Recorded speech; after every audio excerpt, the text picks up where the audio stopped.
अस्सलाम वालेकुम। Joint session के साथ मैं हूं सैयदा आयशा नाज और प्रोग्राम में सबसे पहले मेहमानों का तारुफ ज़रूरी। अबूज़र सलमान नियाज़ी साहब मेरे साथ मौजूद हैं, आइनी और कानूनी माहिर हैं। डॉक्टर हुसैन अहमद पिराचा साहब का साथ भी हमें तज़िये के लिए हासिल होगा। अतर काज़मी और आना मुबशर साहब हस्ब मामूल हमारे शो में हमारे साथ मौजूद होंगे। और मामला जो हैं क्योंकि अब निगरान सेटअप के हवाले से चल रहे हैं, तो अब से कुछ देर पहले फवाद चौधरी साहब ने मीडिया से गुफ्तगू करते हुए बहुत सी बातें कह दी। पंजाब की सतह पर निगरान वज़ीर आला के तकर्रुर के लिए 10:10 तक का वक्त है कि हुकूमत और अपोजिशन मिलकर कोई एक नाम फाइनल कर लें, लेकिन ऐसा होता है या नहीं ये मुश्किल है कुछ कहना, क्योंकि इससे पहले नून लीग के जो 2 नाम मुशावरत में आ रहे थे, अब हमजा शहबाज साहब तो यहाँ मौजूद नहीं है, उन्होंने जो नुमाइंदे अपने मलिक अहमद खान साहब मुकर्रर कर रखे हैं। बात हो रही थी कि वज़ीर आज़म पाकिस्तान फ़ोन करें मौलाना फजलुर रहमान साहब को, जरदारी साहब को भी, नवाज शरीफ साहब से भी रब्ता किया है, चौधरी शुजात हुसैन से भी बात की है। तो नाम है खलीलुर रहमान रमदे साहब, साबिक हमारे चीफ जस्टिस हैं, जस्टिस जवाद एस ख्वाजा साहब, उनके नाम पर भी मुशावरत हो रही है। लेकिन जो 2 नाम अचानक सामने आए उन पे फवाद चौधरी साहब ने भी कमेंट करते हुए कहा है कि ऐसा लगता है कि मजाक किया उन्होंने, ऐसा होगा नहीं। मोहसिन नकवी साहब का नाम तजवीज़ किया गया है और आज चीमा साहब जो कि वज़ीर आज़म पाकिस्तान के मुशीर भी हैं, ये 2 नाम नून लीग की तरफ से सामने आए हैं और कहा जा रहा है कि ये गवर्नर साहब को भिजवा दिए गए हैं।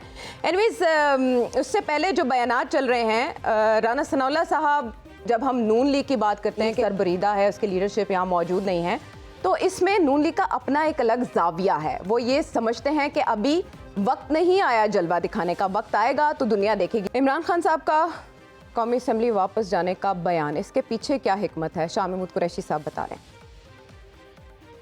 हमारी जो सोच है, हमारी जो हिकमत अमली है, वो ये है कि मुल्क में जल्द अज जल्द इंतखाबात के लिए हम माहौल पैदा करें। असेंबली में बैठने से हमें कोई सरोकार नहीं, ना हम समझते हैं कि इस मौजूदा असेंबली की कोई हैसियत या कोई वक़्त रह गई है। फवाद चौधरी साहब ये कह चुके हैं कि 2 हफ्तों में, आइंदा 2 हफ्तों में वफाकी हुकूमत को हम घर भेज देंगे। बहुत कॉन्फिडेंस पाया जा रहा है इस वक्त पीटीआई के कैंप्स में। और सबसे पहले तो अतर आपकी तरफ आते हुए बात ये कि कल जब यहाँ पर डिस्कशन हो रही थी नसीम सिद्दीकी साहब की मौजूदगी में, तो मुझे, वैसे तो आप राना सनाउल्लाह साहब के बयान को रेसिज्म करार दे सकते हैं, तबसरा उस पर आपका महफूज रहेगा, लेकिन कल जब यहाँ बात हो रही थी तो आपने कहा कि सहाफ़ी का नाम पीटीआई की जानिब से और काफ लीग की जानिब से सामने नहीं आया। आज आपका ये गिला दूर कर दिया नून लीग ने? जी बिल्कुल, कल नसीम सिद्दीकी साहब को शायद पसंद नहीं आया जब मैंने कहा कि इमरान खान ने हमें मायूस किया है और निगरान सेटअप में किसी सहाफ़ी का नाम नहीं दिया। अब देखें ना, आई है ना, सियासतदानों की तरफ से नाम आए हैं सामने, नून लीग की तरफ से तो सहाफ़ी का नाम आ गया बीच में।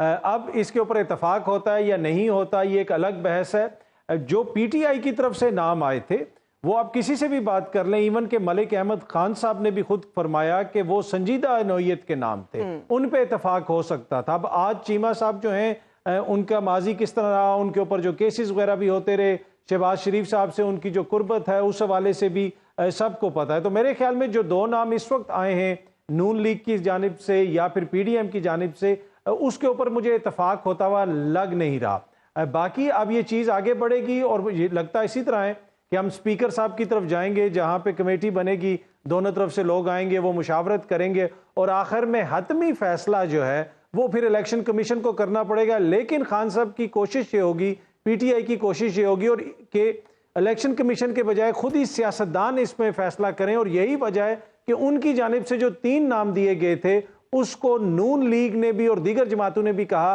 कि हाँ जी ये नाम ऐसे हैं जिनको हम कंसीडर कर सकते हैं। अच्छा ये जो हाँ तकरीबन आपका तज्जिया इसमें एंड की तरफ जा रहा है, लेकिन ऐसे में एक ताज़ा खबर जो ज़राए के हवाले से चल रही है ये कि पीडीएम के पास शायद कोई मूव नहीं थी काउंटर करने के लिए इमरान खान साहब के इस फैसले को, इस मूव को।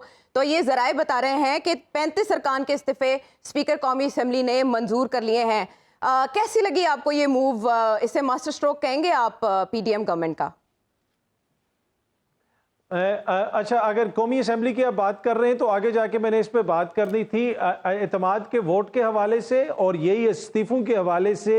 नून लीग में और पीडीएम में आज मुशावरत भी हुई थी और आज ही मुझे लंदन से किसी शख्सियत ने ये थोड़ी सी खबरें दी थी, बताया था कि इनके इस्तीफे मंजूर किए जा सकते हैं। मुझे नहीं पता कि अभी ये मंजूर हो गए या नहीं हुए, लेकिन ये आज मैंने अपने प्रोग्राम में आपके साथ शेयर करना था। मरियम बीबी की वापसी के हवाले से भी आज गालिबन के उनकी डॉक्टर्स के साथ कोई मुशावरत वगैरह भी हुई और अगले कुछ दिनों में आप उनकी वापसी देखेंगे। और एतमाद के वोट के हवाले से भी ये मुशावरत हुई थी कि इनके कहने से पहले ही जो ही वो खुद महसूस करेंगे कि हमारे बंदे पूरे हैं तो तहरीक पेश करके वहां पे कोई करारदाद पेश करके इतमाद का वोट भी ले लिया जाएगा। तो ये सारी मुशावरत तो वहां पे चल रही थी, और आप जिस तरह आप ये खबर दे रही हैं कि अगर इस्तीफे मंजूर हो गए तो मेरे ख्याल में ये उसी मुशावरत का नतीजा है। ठीक है, वैसे आपको खबरें कौन सा सोर्स दे रहा है, इसकी इन्वेस्टिगेशन नून लीग को करवानी चाहिए। और जब आईनी और कानूनी सवाल उठ रहे हैं तो अबूजर आपसे हमें रहनुमाई दरकार होगी, इन इस्तीफों की मंजूरी के बाद नेशनल असेंबली में सिचुएशन क्या बन सकती है, और निगरान सेटअप के हवाले से भी आप हमें गाइड कीजिएगा। 10:10 के बाद क्या होगा? देखें, सबसे पहले हम आ जाते हैं जो इस्तीफे मंजूर किए हैं। इससे पहले जो राजा परवेज़ अशरफ साहब ने जो जब वो गए थे इस्तीफ़ा मंजूर कराने, कुछ लोग गए थे 10-12 लोग, तो उन्होंने यही कहा था कि हर मेंबर खुद आए बारी बारी, मैं वेरीफाई करूंगा जो कानून की और आइन की मंशा है, उसके बाद ही ये इस्तीफ़ा मंजूर होगा। तो ये चीज़ जो है ये अदालत में चैलेंज हो जाएगी और इस पर काफ़ी चांस है स्टे ऑर्डर मिलने का मेरी जी, क्योंकि केस बड़ा आसान हो जाएगा ना। वो पहले ओपनली कह चुके हैं बड़े कैंडिड अंदाज में कि आए, अब इस तरह करेंगे तो फिर वो कहते हैं ना, you can not blow hot and cold in the same breath, तो वो फिर उस चीज़ में फंस जाएंगे। और जहाँ तक निगरान सेटअप की बात है, देखिए आइन में बड़ा वाजिया लिखा हुआ है, जो शिक है हमारी 224A, वो कहती है कि लीडर ऑफ अपोजिशन और जो हमारे चीफ मिनिस्टर है आउटगोइंग, वो दो नाम देंगे। उस पर वो उनके पास 3 दिन का टाइम होगा डेलिब्रेट करने का, और अगर वो कंसेंसस रीच नहीं होता तो फिर वो नाम चले जाएंगे स्पीकर के पास, जिन्होंने उसके बाद बनानी है कमेटी। 3 मेंबर्स होंगे ट्रेजरी बेंच से, हुकूमत से, और 3 होंगे आपके अपोजिशन में से। उसकी कमेटी बनेगी, वो डेलिब्रेट करेगी फॉर 3 डेज़। अगर वो भी उस किसी नतीजे पे नहीं पहुंचती, कोई कंक्लूजन नहीं आता, तो फिर उसके बाद वो इलेक्शन कमीशन के पास जाएगा, और इलेक्शन कमीशन ने विद इन 2 डेज़ जो है उस पर एक नाम को फाइनल कर देना है। और ये जहाँ तक नाम है, देखें आप बिल्कुल अतर साहब भी ठीक कह रहे थे, जो अगर आप नाम देखें जैसे अहमद नवाज सुखेरा साहब हैं जो PTI ने दिए, उनको रिटेन किया PDM की गवर्नमेंट ने एट सेक्रेटरी कैबिनेट, उनको हटाया नहीं। दैट मीन्स कि वो परफॉर्मेंस अच्छी कर रहे थे, उनको ट्रस्ट कर रहे थे, अच्छा नाम था। फिर उसके अलावा जो दूसरा नाम दिया था उन्हें नासिर खोसा साहब का, वो शहबाज शरीफ साहब के चीफ सेक्रेटरी रहे हैं, मतलब कि he was very close to Shehbaz Sharif. इस वजह से मलिक अहमद खान साहब ने भी उन नामों की तारीफ की। लेकिन जो पहले तो आप तो नाम बता रही थी जैसे रमदे साहब का, और वो नाम तो चले ठीक है, वो समझ आ रहे थे, लेकिन जो जी बिल्कुल बड़े काबिल लोग हैं, बड़े नाम थे, लेकिन जो ये 2 नाम दिए हैं, मेरे ख्याल से ये तो आप वो कहते हैं ना मजाक कर रहे हैं या छोटे बच्चों की लड़ाई वाला नाम दे दिया ताकि मसला पड़े ही पड़े। देखिए मैं आपको बताता हूँ, आहद चीमा साहब की मैं बड़ी इज्जत करता हूँ, मैं उनको जानता भी हूँ, बड़े काबिल अफसर हैं, लेकिन इशू ये है, बड़े कॉम्पिटेंट है, लेकिन इशू ये है he is serving as adviser to the prime minister. अभी आजकल जून 2022 इस्टेब्लिशमेंट के ऊपर ही इज नॉट वो वाली इस्टेब्लिशमेंट, दूसरी इस्टेब्लिशमेंट डिवीजन जो होती है उस पर एडवाइजर है वो।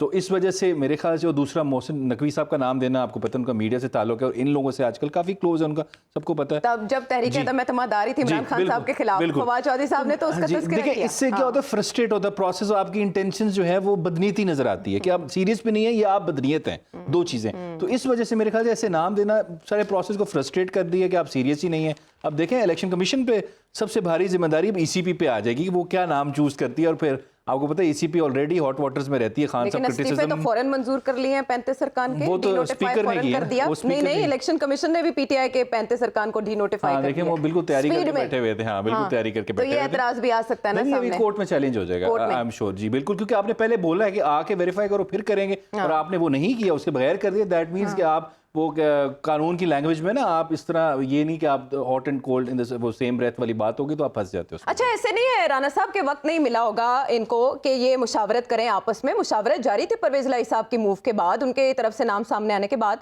उसके बाद ये दोनों नाम देना जिसपे एतराज बरमला कर दिया फवाद चौधरी साहब ने, और हम सब यहाँ बैठे भी ये बात कर रहे हैं कि इस पे तो फौरन ये तो मुतनाज़ नाम हो सकते थे, क्यों किया ऐसा नून लीग ने? देखिए मैंने कल भी आपसे जिक्र किया था कि नाम हमेशा वो यहाँ पे फ्लोट किए जाते हैं, उनकी पल्स ली जाती है, फीडबैक लिया जाता है उन नामों पे। एक्चुअल नाम वो होते हैं जो पीछे पड़े होते हैं और उनको उन पे बात होती है या वो बाहर निकलते हैं एट द 11th आवर। सो ये नाम जो आपको नजर आ रहे हैं या ये नाम जो मार्केट में घूम रहे हैं, इन नामों में से आई वुड से कि 0.1% चांसेस आर देयर कि उनमें से कोई नाम उस पे फाइनलाइज हुए, किसी नाम पे फाइनलाइजेशन हो जाए। बट एक्चुअली वही नाम निकलेगा जो एंड में निकलेगा, एट द 11th आवर निकलेगा, at the nick of the moment निकलेगा, और उस पे कोई इस पे उभाम नहीं होना चाहिए। बाकी रह गया बात यहाँ पे नेशनल असेंबली पे, अगर आप इजाजत दें तो उस पर मैं बात करना चाहूंगा।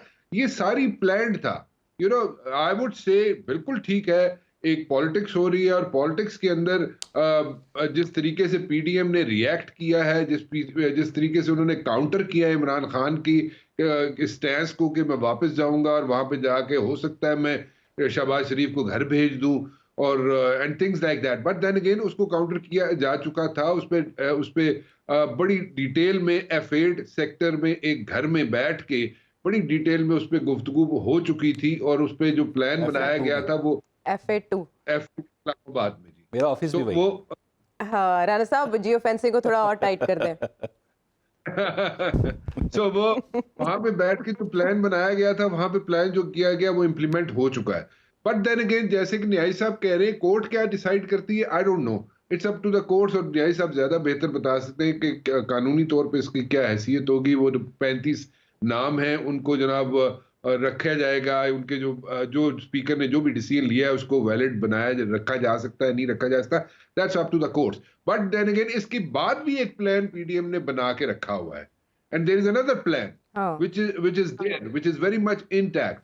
तो वो इतनी आसानी से इमरान खान को अगर कहा जाए कि जनाब स्मूथ सेलिंग मिल जाएगी और उसको एक वॉक ओवर मिल जाएगा, मुश्किल हो जाएगा।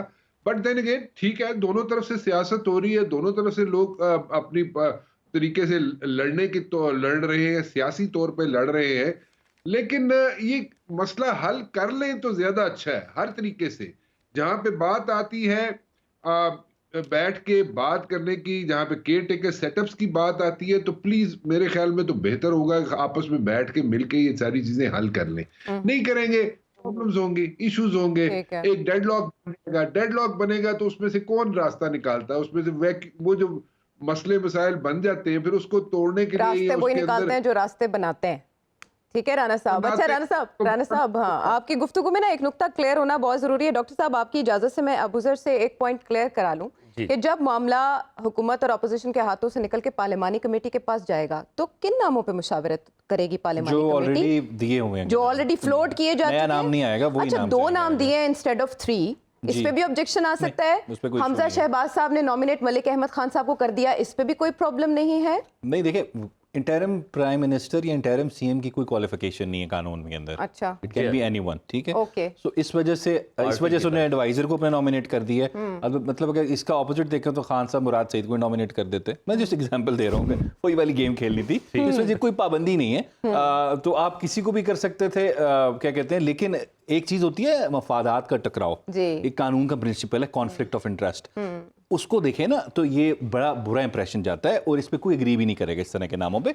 आप थोड़ा सा न्यूट्रल नाम दे दें, तो दिखाएं, ऐसा नाम दे दें जो शायद आपकी तरफ सिंपैथी हो जिसकी, लेकिन एटलीस्ट न्यूट्रल तो लगे ना। पर हमें फशायबादी नजर में कुछ तो नजर आए कि जी न्यूट्रल नाम है। पीटीआई की तरफ से जो नाम आए मलिक अहमद खान साहब ने वो सराहे। डॉक्टर साहब, इसमें जो अभी राना साहब बात कर रहे थे कि they have a plan B, अच्छा, पीडीएम की ना अभी तक ऐसे ही हिकमत अमली सामने आई थी जैसे कच्ची गोलियां खेली हैं उन्होंने, सियासत नहीं किया है, लेकिन अब आपको लगता है कि पीडीएम इतनी भी बेदस्तोपा नहीं है, दे हैव प्लान्स?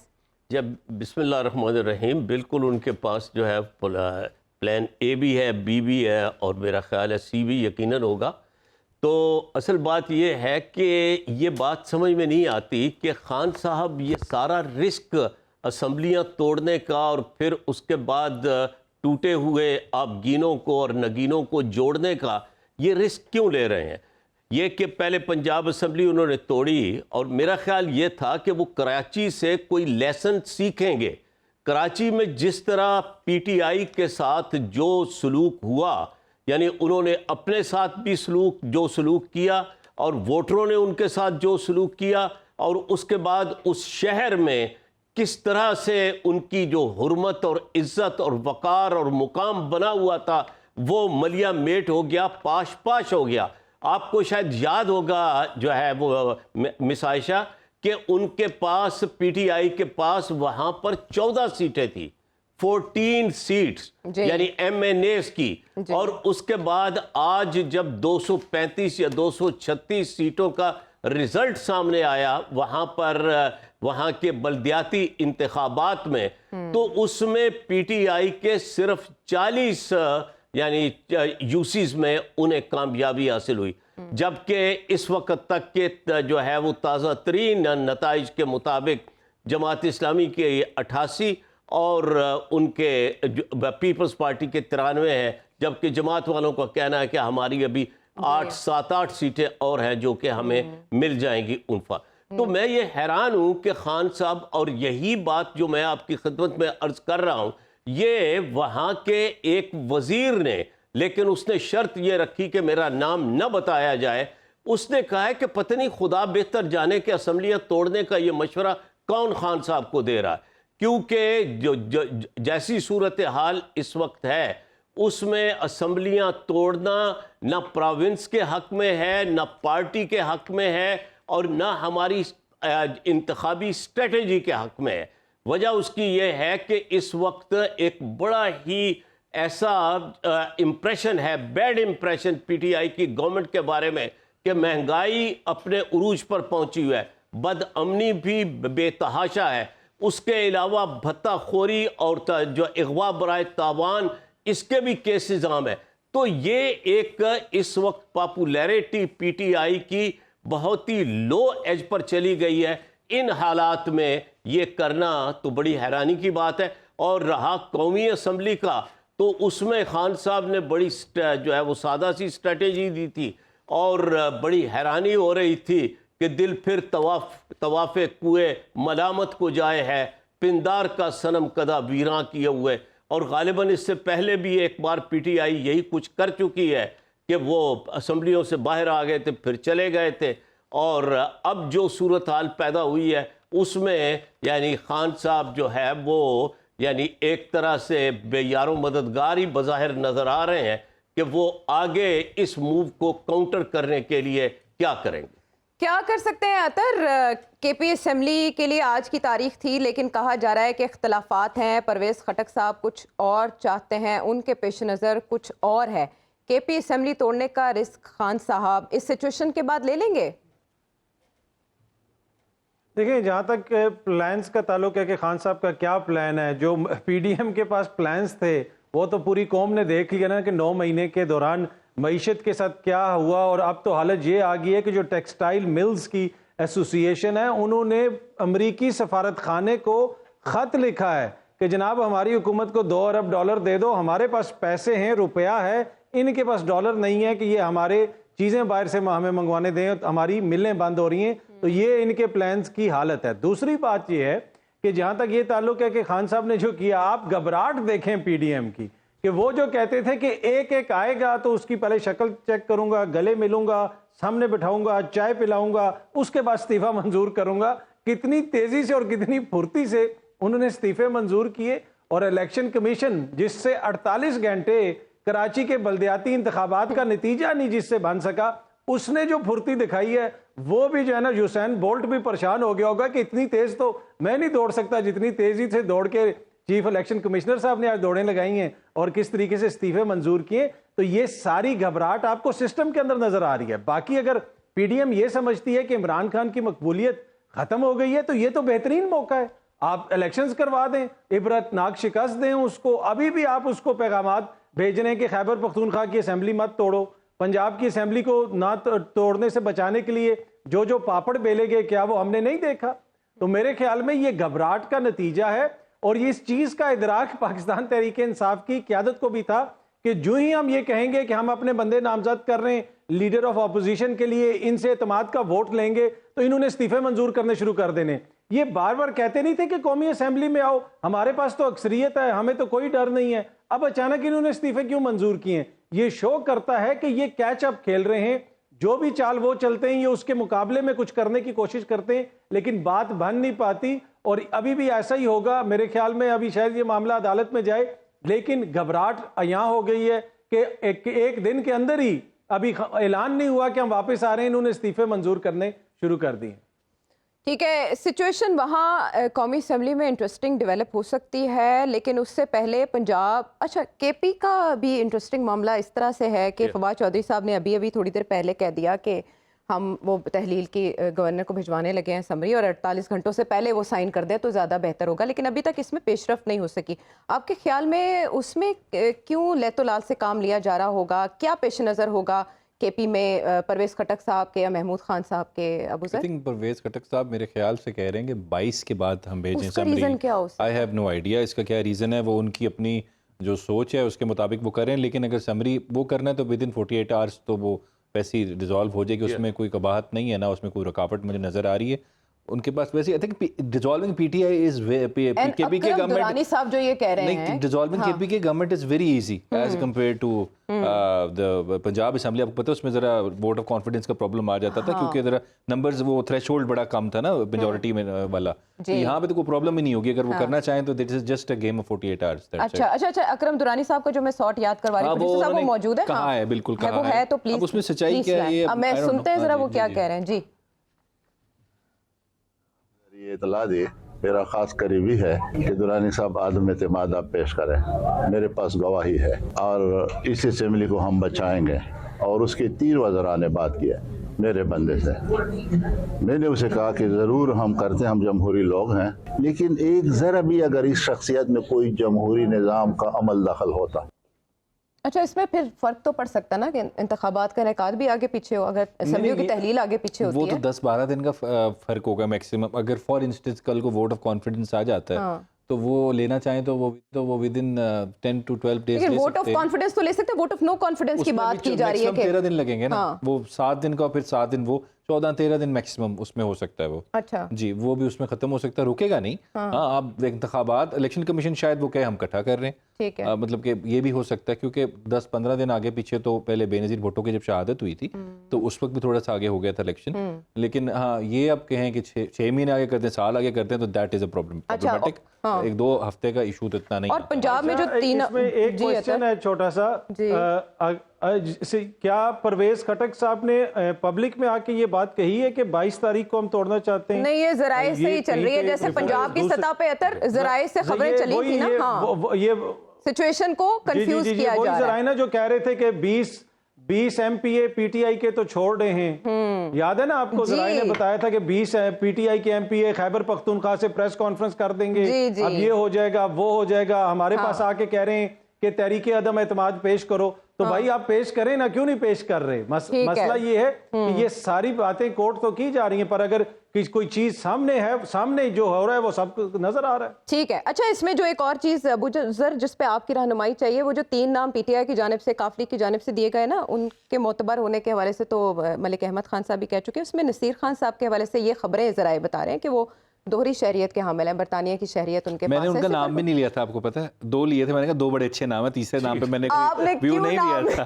नहीं लिया था। एक दोहरी शहरियत वाला इशू नहीं है। I think he is related to Parvez Elahi, तो मेरे ख्याल से वो नाम भी नहीं देना चाहिए। वो भी उसी कैटेगरी में फॉल करता है जिसमें जो पीडीएम ने जो नाम दी उसी में फॉल करते हैं। हाँ, दोहरी शहरियत का जहां तक बात ऑन सर्विस है, नहीं, he retired, I think recently retired जी, एज कैबिनेट सेक्रेटरी। 2 साल का नहीं होता? नहीं, वो इंटरिम पीएम के लिए नहीं होता, और इंटरिम सीएम के लिए वो हो सकते हैं। बाकी जो सर्विस ऑफ पाकिस्तान की जो कोई भी सर्विस है वो आप नहीं कर सकते, इलेक्शन में नहीं लड़ सकते, लेकिन इंटरिम सीएम आप बन सकते, क्योंकि केपीके में जस्टिस दोस्त मोहम्मद खान साहब बने थे पिछले ही दफ़ा, ये पिछले इलेक्शंस में वो इंटरिम सीएम, तो उनको भी रिटायरमेंट को 6 महीने हुए थे, तो उसके बाद उनको बनाया गया था, तो कोई इतराज़ नहीं आया था, क्योंकि उसमें कोई रुकावट नहीं है कि आप इंटरिम सीएम बन सकते हैं रिटायरमेंट के फ़ौरन बाद। अच्छा। उसमें कोई इशू नहीं है। और जहाँ तक दोहरी शहरियत है, देखिए उसमें कोई प्रॉब्लम नहीं है।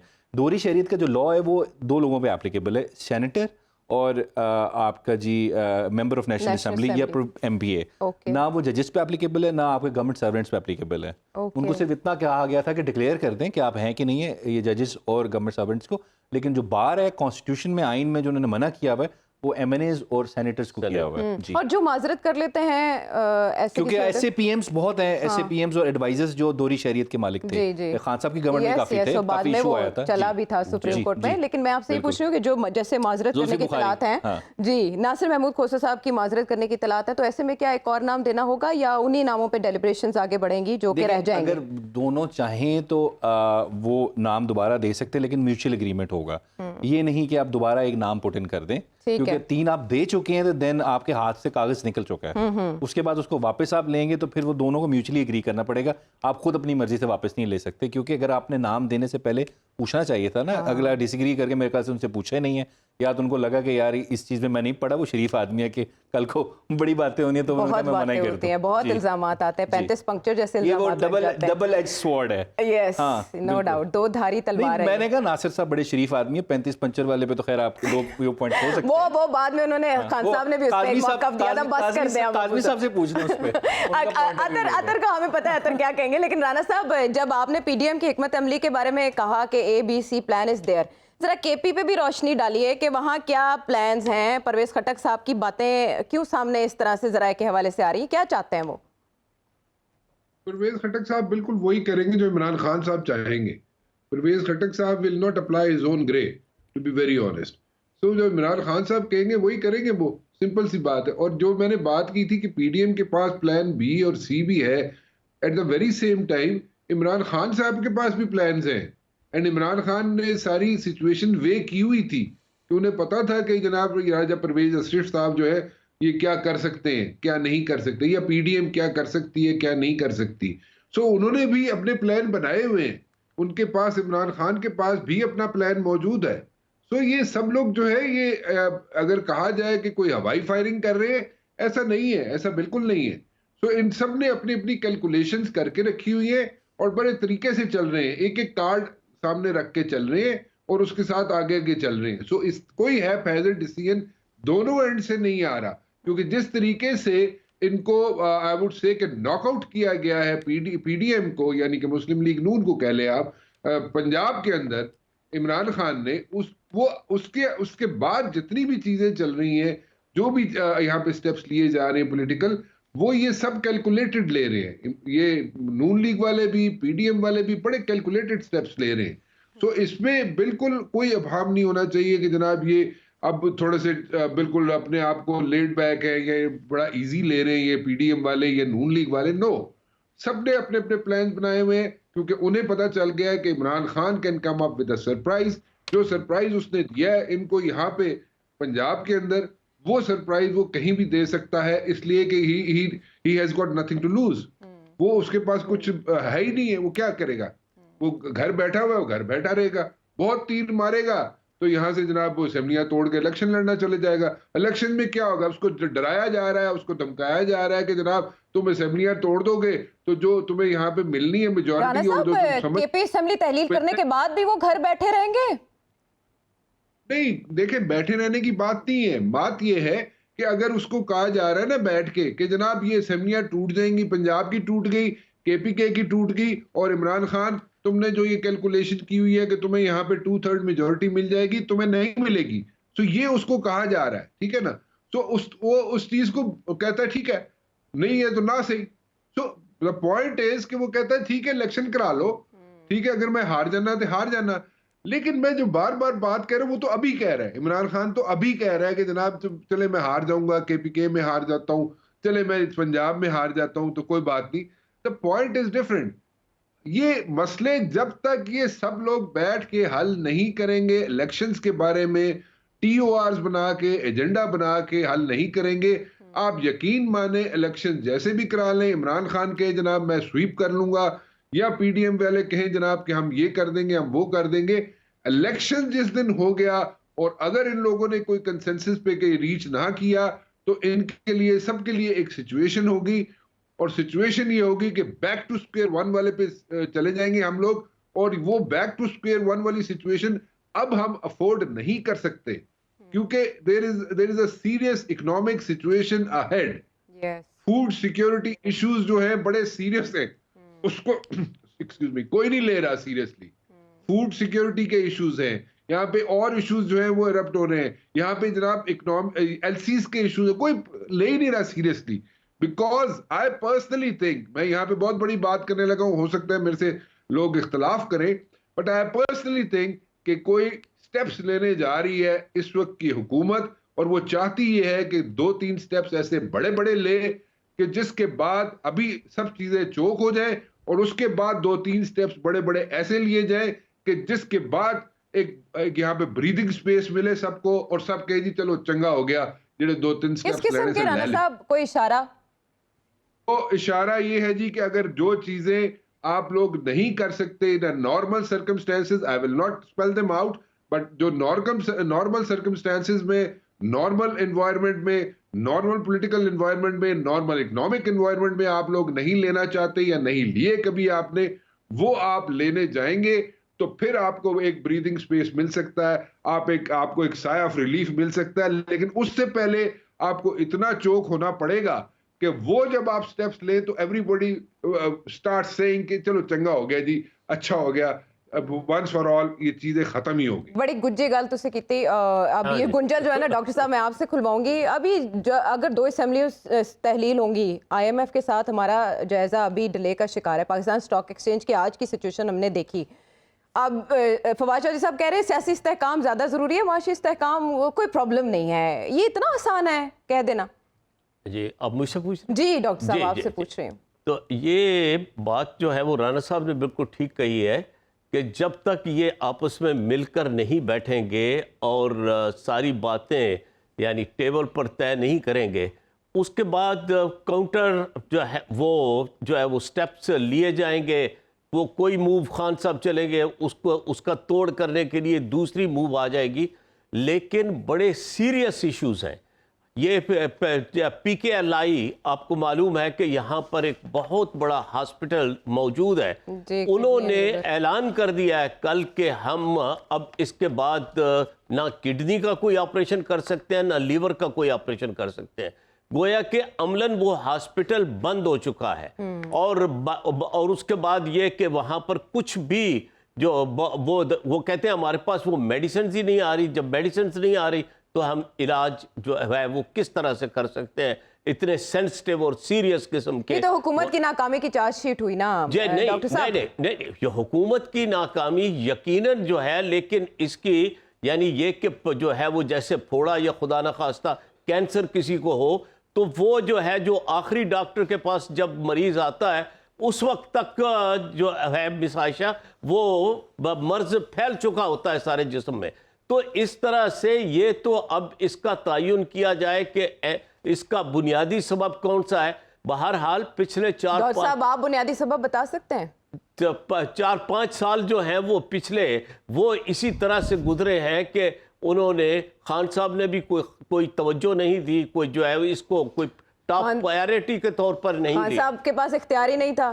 खान साहब के पास अब जो है नाहक हम मजबूरों पर तोहमत है मुख्तारी की, चाहे है सो आप करे हैं हमको अब बस बदनाम किया। आपने शेर उन्हीं के लिए कहा है तो ये जो है ना ये कि खान साहब जो हैं वो अब ये बात कह रहे हैं। तब क्या कहते थे? तब खान साहब कहते थे आई एम ऑल पावरफुल, मेरे पास हर तरह की ताकत कुव्वत मौजूद है।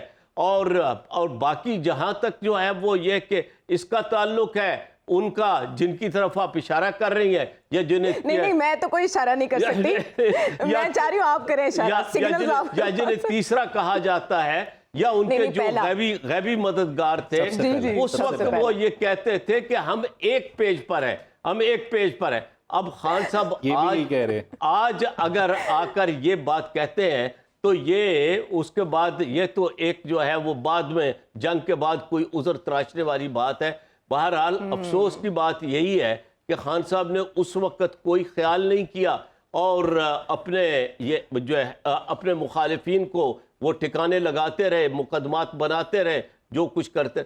अब जो आकर वो अभी अगर आपके वो पंजाबी में कहते हैं दुनिया बेरादा कुछ नहीं गया, अगर अब भी खान साहब जो है वो होश में आ जाएं तो यानी बहुत कुछ जो है वो लुटा के भी होश में आ जाए तो बड़ी अच्छी बात है। क्योंकि जो अगर आप लोग इस बेहतियाती से चलेंगे तो खुदा ना खास्ता ऐसा यानी हादसा हो सकता है जिस हादसे को जो है वो किसी के लिए भी काबिल कबूल नहीं होगा। बहुत ही जो है वो पेचीदा। डॉक्टर साहब वो माजी से तो मुख्तलिफ होगा ना? हाँ जी, माजी से जो है वो क्या मुख्तलिफ होना है, वो उसी विशिष्ट सर्कल में उसी गोल दायरे में हम चले जा रहे हैं। ये सारा कुछ पहले भी होता रहा है, अब भी हो रहा है। तो अब जो है वो इस वक्त अगर खान साहब भी कोई ना कोई, मैं तो कहता हूं कि ये वो जो होता है ना कि सालिस मान लेना तो ये सिर्फ खान साहब अपने ही आदमी को सालिस मान ले। किसको? या आरिफ अलवी साहब को। अच्छा। इंतहाई मोतदिल, माकूल और जो मुदब्बिर शख्सियत है, और वो वाकई जो वो, और उधर भी उनकी बड़े अच्छा उनका एतमाद बामी है, इसके वजीर आजम साहब के साथ भी, दूसरी पार्टियों के साथ भी नहायत काबिल इज्जत शख्सियत है। खान साहब उन्हें ही मान ले कि भाई ठीक है, हमारी तरफ से ये जो फैसला कर देंगे हमें कबूल होगा, और कम से कम। लेकिन वो जो इंग्लिश में कहते हैं ना कि half confidence is no confidence, Khan साहब जिस पर कॉन्फिडेंस भी करते हैं उसको उस पर हाफ कॉन्फिडेंस ही करते हैं, बल्कि शायद हाफ से भी कम करते हैं, और बाद में फिर वो बेचारा जो है वो उसके बाद। आपने तो खान साहब की एक एक चीज़ को चार्जशीट कर दिया, लेकिन हमारे इक़्तिदार शहबाज शरीफ साहब के पास है, और राना साहब जो सिचुएशन बता रहे हैं उस सब की जिम्मेदारी शहबाज शरीफ साहब पर आयद होती है। वो फैसले क्यों नहीं ले पा रहे? बात आगे कैसे बढ़ेगी? ब्रेक के बाद आके बात को आगे बढ़ाएंगे।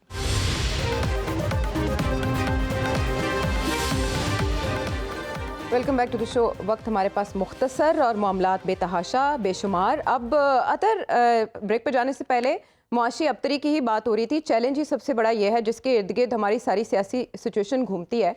आज हमने स्टॉक एक्सचेंज का हाल देखा, पाकिस्तान स्टॉक एक्सचेंज का, और फिर बाकी नक्शा भी राना साहब ने खींच दिया। सवाल सबसे अहम यही है कि अगर इतनी अनसर्टेनिटी दो सूबों की सतह पर होगी तो IMF के साथ मुआहदे का क्या बनेगा? ये हुकूमत तो उनकी शराइत पर भी अमल दरामद इसलिए नहीं करी कि इसकी एक पॉलिटिकल प्राइस है। देखिए, जिस तरह पहले भी मैंने एप्टमा का जिक्र भी किया था कि उन्होंने भी अमरीकी सफारत खाने को ख़त लिखा। स्टॉक एक्सचेंज में जो आज हालत हुई वो भी हमारे सामने है। लेकिन ये तमाम चीज़ें उस वक्त हो रही हैं आयशा, कि जिस वक्त ये हुकूमत दावा ये कर रही है कि हम जिनीवा गए थे तो हमें तो कई अरब डॉलर वहाँ पे मिल गए, और आलमी सतह के ऊपर हमें लोग बड़ा पसंद कर रहे हैं और लोग हमारी बड़ी मदद कर रहे हैं, लोग हमें बड़े डॉलर दे रहे हैं। सऊदी अरब ने भी 15 बिलियन की यकीन दहानी करवा दी है, UAE ने भी ये कर दिया। अगर ये सब कुछ हो रहा है तो फिर IMF हमें क्यों पैसे नहीं दे रहा? अगर ये सब कुछ हो रहा है तो फिर एप्टमा जो है वो क्यों खत लिख रहा है अमरीकी सफारत खाने को? स्टॉक एक्सचेंज क्यों क्रैश कर रहा है? डॉलर क्यों ऊपर जा रहा है? डॉलर क्यों नहीं नीचे आ रहा? तो ये देखें, मसला ये है कि मौशी पॉलिसी इस हुकूमत की फेल हो रही है। पंजाब के अंदर क्या हो रहा है या KPK में क्या हो रहा है वो उसकी जिम्मेदार नहीं है। यहाँ पे सेंटर की हुकूमत है, उन्होंने डील करना है, और वो अपने सारे इख्तियारात इस्तेमाल कर रहे हैं। 80 के करीब की उनकी काबीना है। अपना वो वफ्द लेके जिनीवा भी जाते हैं, होटलों में भी रुकते हैं, वफ्द लेके वो UAE में भी जाते हैं। लेकिन जब माशी नाकामी हो रही है तो उसकी जिम्मेदार पंजाब की हुकूमत या KPK की हुकूमत, ऐसा नहीं हो सकता। या तो आप कह दें कि जनाब हमसे हुकूमत नहीं चल रही और हुकूमत छोड़ दें, तो इसकी जिम्मेदारी वफाकी हुकूमत पे है, वफाकी वजीर खजाना पे है, उनकी मौशी टीम के ऊपर है, और वो चीज़ आपको सामने नजर आ रही है। किसी और के ऊपर हम यहाँ पे जिम्मेदारी नहीं डाल सकते। तो अबू गुज़र, आप क्या समझते हैं कितना वक्त इस हुकूमत को और चाहिए कि वो साबित कर सके कि वो स्टेबिलिटी मुल्क में वापस ला सकते हैं, या टाइम इज़ ओवर? देखिए, वक्त की बात नहीं है, इशू इज़ मैंडेट। ठीक है, इस हुकूमत को ये लगता है कि इनके पास मैंडेट नहीं है टफ इकोनॉमिक डिसीजंस लेने का। प्रॉब्लम सारी ये है, जिसने भी डिसीजन लेने हैं उसने फ्रेश इलेक्शन में पहले अवाम को बताना है मैंने ये फैसले करने, फिर जीत के आएगा तो वो फैसले ले सकता है। नहीं तो इतने टफ डिसीजंस आप नहीं ले सकते। इस वजह से मैं कह रहा हूँ ख़त्म करें, इलेक्शन कराएं आप। अच्छा। और आके फिर डिसीजन लें। क्यों IMF क्यों पैसे नहीं दे रहा आपको? क्यों लग रहा है? वो सिर्फ इस वजह से नहीं दे रहा कि आप सब्सिडीज नहीं ख़त्म कर रहे, आप पोजीशन में ही नहीं है इसकी। हाँ, कि आप ये सारी वो चीजें आपको कर सकें। जो टर्म्स जो IMF की कंडीशनैलिटीज होती हैं, जिसको टेक्निकल लैंग्वेज में, वो आपकी नज़र में बहुत सख्त। अगर आप वो लेंगे फैसले तो अवाम में आपकी जो अभी जो PDM को ग्राफ ऑलरेडी गिर रहा है, खासकर PMLN का, क्योंकि PPP तो ओके है, ठीक है, तो जो PMLN का गिर रहा है वो अभी अगर इस 45 की डिग्री पे जा रहा है तो वो फिर 10 की डिग्री पे जाके बिल्कुल नीचे चला जाएगा, क्योंकि पेट्रोल ने जाना है, शूट करेगा, आपकी इलेक्ट्रिसिटी और महंगी होगी, गैस बहुत महंगी होगी, डॉलर जाएगा आपका 300 पे, क्योंकि मार्केट में अगर आप जाएं डॉलर आपको कितने का मिल रहा है? 275 280, इससे नीचे नहीं मिल रहा आपको। आपने यहाँ पे पैक किया हुआ 225 पे आर्टिफिशियल तरीके से। So economy, tough economic decisions will lead to जो बयानिया, आपका जो बयानिया वो डाई डाउन करेगा, उससे आपका अवाम में पजीराई नहीं रहेगी और खान साहब और पावरफुल हो जाएंगे, इलेक्शन के लिए तैयार हो जाएंगे। तो इस वजह से या फैसले लें या ना लें, या हुकूमत छोड़े और इलेक्शन होने दें। ये बेसिकली वो कहते हैं between the devil and the deep blue sea. तो ये पीडीएम गवर्नमेंट का इस वक्त ये हाल है। अच्छा, एनी स्टेज और अगर आप देखें इनकी जो मेन जो मिनिस्ट्रीज भी हैं जो टफ डिसीजंस वाली हैं, वो सारी जरदारी साहब ने बड़ी सोच समझ के पीडीएम के पीएमएलएन को पलड़े में डाली है खुद उनके। क्या ले लिए, चेयरमैन सेनेट को चले आशीर्वाद है, स्पीकर की ले ली, कश्मीर अफेयर्स की मिनिस्ट्री ले ली, और कुछ भी नहीं किया। सारी जो टफ डे जिन पे परफॉर्मेंस ने की जो है वो सारी हैं पीएमएलएन के पास। तो देयर इज अ बिग क्या कहते हैं वो problem lying ahead of PDM, खासकर पीएमएलएन। उनकी सियासत पूरी कॉम्प्रोमाइज हो गई है इस हुकूमत में आने से। तो एक कॉम्प्रोमाइज जाहिर है उनको भी नजर आ रहा है कि उन्होंने क्या मुसीबत अपने गले डाली। किसी भी स्टेज पे राना साहब आप समझते हैं कि शहबाज शरीफ साहब खुद इस्तीफा दे सकते हैं? नहीं, मेरा नहीं ख्याल इतना बड़ा दिल गुर्दा होगा शहबाज शरीफ साहब का। मेरा नहीं ख्याल ऐसे कर सकेंगे, वो मुश्किल हो जाएगा, टफ डिसीजन है ये। लेकिन द पॉइंट इज कि उन्हें कुछ ना कुछ करना पड़ेगा। अगर ये इसी तरह लिंगर ऑन करते रहे तो बिल्कुल सही बात है कि बड़ी कैलकुलेटेड मूव खेली आसिफ जरदारी ने when it came to like selecting the ministries. बिल्कुल सही उसने खेला है जरदारी ने। लेकिन at the very same time front foot पे उसने रखा जनाब, front on the face of it उसने रखा मुस्लिम लीग नून को, and Muslim League Noon is facing the heat all over, और उसको सामने नजर आ रहा है। और आइंदा भी जो बातें हो रही हैं, और जो अभी भी बातें जो आप ड्राइंग रूम्स में इस्लामाबाद के खास तौर पे कर रहे हैं बैठे हुए लोग, वो ये कह रहे हैं कि अगर PTI is unable to make it, if PTI is unable to make it, then you know the second chance जो कि बहुत ज्यादा नजर आता है who can make in the corridors of power, वो है पीपल्स पार्टी। क्योंकि उन्होंने बिल्कुल हाथ पीछे कर देने, उन्होंने खड़े कर देने। उन्होंने कहा जी हम तो, हमारे पास तो जो चीजें थी, हम तो we were not making the decisions when it comes to economy, हमारे तो डिसीजन ही नहीं थे, हम तो ये कर रहे थे, हम तो वो कर रहे थे। सो उनका एक मुद्दा शायद किस तक बिक जाए when it comes to elections या इलेक्शन कैंपेन्स। लेकिन यहाँ पे मुस्लिम लीग नून वाले जो हैं उनके लिए एक मुश्किल पर पड़ जाएंगे वो। लेकिन मैं फिर एक दफा कहना चाहूंगा कि जो डिसीजन लेने हैं वो किसी ने भी लेने हैं, कोई भी जो भी ले सके ले। लेकिन कुछ डिसीजन ऐसे हैं जो कि रियलिटी चेक है। वो रियलिटी चेक जो है वो देना पड़ेगा, वो लेना पड़ेगा। मैं सिर्फ एक एग्जांपल दे दूंगा, मैं डिटेल में नहीं जाऊंगा, लेकिन सिर्फ एक एग्जांपल दे दूंगा कि कुछ अर्सा पहले कोविड के बाद, कोविड खत्म होने से बाद, मतलब यूएई की ये हालत थी कि पूरे दिन में एक बैंक में सिर्फ एक रेमिटेंस आती थी, ठीक है, जस्ट वन रेमिटेंस, ठीक है। और जब उन्होंने रिकग्नाइज किया इजराइल को, तो उसके बाद अब ये हालत है कि उनकी जो अपनी इकोनॉमी है वो इतनी बूम कर रही है कि वहां पे रेमिटेंसेस खत्म नहीं होती। रात को 12-12 बजे तक रेमिटेंसेस खुले रहते हैं बैंक, वो रेमिटेंसेस ही नहीं खत्म होते। सो देयर आर, मतलब उनकी इकोनॉमी एक दोबारा उसको एक बूस्टर मिला हुआ है, और वो वहां पे everybody has started jumping into like that boat कि जनाब किसी ना किसी तरीके से यूएई में जाके वो एक मरतबा फिर वहां पे इन्वेस्टमेंट्स करें। जिनकी इकोनॉमी जो थी वो सिर्फ और सिर्फ वो चल रही थी ट्रेड पे, या उनकी इकोनॉमी यूएई की चल रही थी सिर्फ और सिर्फ यहाँ पे कंस्ट्रक्शन पे, वहां पे हर चीज वहां पे बूम करना शुरू हो गई है। So just keep in mind this. Rana साहब, जब आपने यूएई का तस्करा छेड़ ही दिया है, तो शहबाज शरीफ साहब की जो नरेंद्र मोदी को संजीदा मुज़ाकरात की दावत है, इसका फ्यूचर क्या समझते हैं? देखिए, नरेंद्र मोदी को जो दावत दे रहे हैं शहबाज शरीफ साहब, तो देन अगेन उनके साथ बैठ के उन जो डिसीजंस है या रियलिटी चेक, देखिए रियलिटी चेक बहुत इंपॉर्टेंट है। अगर आपने रियलिटी चेक देना है तो फिर तो आप बात करें। देखिए, आप 10 इख्तलाफात कर सकते हैं मुशर्रफ से, आप 10 दफा मुशर्रफ को कह सकते हैं जनाब कि उसने गलत तरीके से आया, गलत तरीके से गया, या उसने अपनी हुकूमत को स्ट्रेच किया, तो उसके पास मेजॉरिटी नहीं थी, जो मर्जी कहते हैं उसको। But when it came to like discussing Pakistan core issues with India, he used to go out of the way and he was so confident, और वो आंखों में आंखें डाल के बात करता था, and he meant it. So वो एक चीज उसके प्लस पॉइंट जरूर दें उसको। आप उसकी सियासत से इख्तलाफ करें, उसके आने जाने से इख्तलाफ करें, उसकी हुकूमत से इख्तलाफ करें, उसके डिसीजन से इख्तलाफ करें, मुशर्रफ से कुछ लेना देना नहीं। लेकिन जब पाकिस्तान का केस उसने प्लीड करना होता था इंडिया के साथ बैठ के, तो वो धड़ल्ले से करता था। लेकिन अभी क्या ऐसी हमारे पास लीडरशिप है जो धड़ल्ले से फैसला कर सके या धड़ल्ले से बैठ के आई टू आंखों में आंखें डाल के बात कर सके, और मूडी से कर सके या किसी से भी कर सके, कर सकती है, उसमें भी डिसीजन लेने पड़ेंगे। इंडिया के साथ भी आपको ट्रेड खोलनी पड़ेगी। क्या आप खोल लेंगे, अफोर्ड कर लेंगे? क्या आप लिमिटेड ट्रेड खोलेंगे इंडिया के साथ, या आप खुली छुट्टी देके ट्रेड खोलेंगे? कैसे ट्रेड खोलेंगे? सो डिसीजंस हैं, बड़े नीटी ग्रिटीज में जाना पड़ेगा। उसमें आप किस तरीके से चलना चाहते हैं इंडिया के साथ। सो मतलब कि आप ट्रेड खोलनी है, नहीं खोलनी है तो किस हद तक खोलनी है, और मतलब कि उसके साथ रिलेशनशिप रखने हैं तो कैसे रखने हैं। आपने एयर स्पेस देनी है, नहीं देनी है उसको एयर स्पेस के लिए, यानी कि अफगानिस्तान इंडिया जाए हमारी एयर स्पेस यूज कर। परवेज मुशर्रफ साहब की तारीफ में ना थोड़ा सा दामन बड़े प्यार से बचा गया। अबूजर जी, एक जुमला अबूजर का। जी जी, वो दुबई की बात हुई है, यूएई की ना, आपको पता है वहाँ पे अगर इशारा तोड़े ना पैदल क्रॉस करते हुए, तो वहाँ पे 5000 दिरहम फाइन होता है। यहाँ पे आप आइन तोड़ दें, आपको तोपों की सलामी मिलती है। हाँ, वो तो टोकरी में आप फेंक सकते हैं। अच्छा, उधर हमारे जनस साहब भी गए हुए हैं, अभी वापस आएंगे। कौन?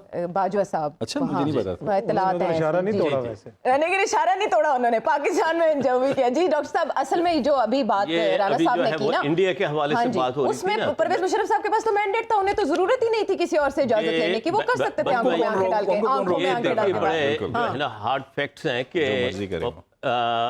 जो इंडियन गवर्नमेंट के हमेशा ख़ास तौर पर जो है नरेंद्र सिंह मोदी, और उससे पहले जो है वो अटल बिहारी वाजपेयी, जो कि शायर भी थे और बड़ी मोहब्बत के नग़्मे अलापते थे और गज़लें लिखते थे, वो वाजपेयी साहब आए और वो नवाज शरीफ साहब की दावत पर आए, और उसके बाद एक बड़ा ही अच्छा जो वो एक एटमॉस्फेयर जो है वो पैदा हो गया। लेकिन उसके बाद जो वो हमला हो गया वहाँ पर जो है, तो उसमें कोई सूरत हाल जो है वो बिगड़ गई।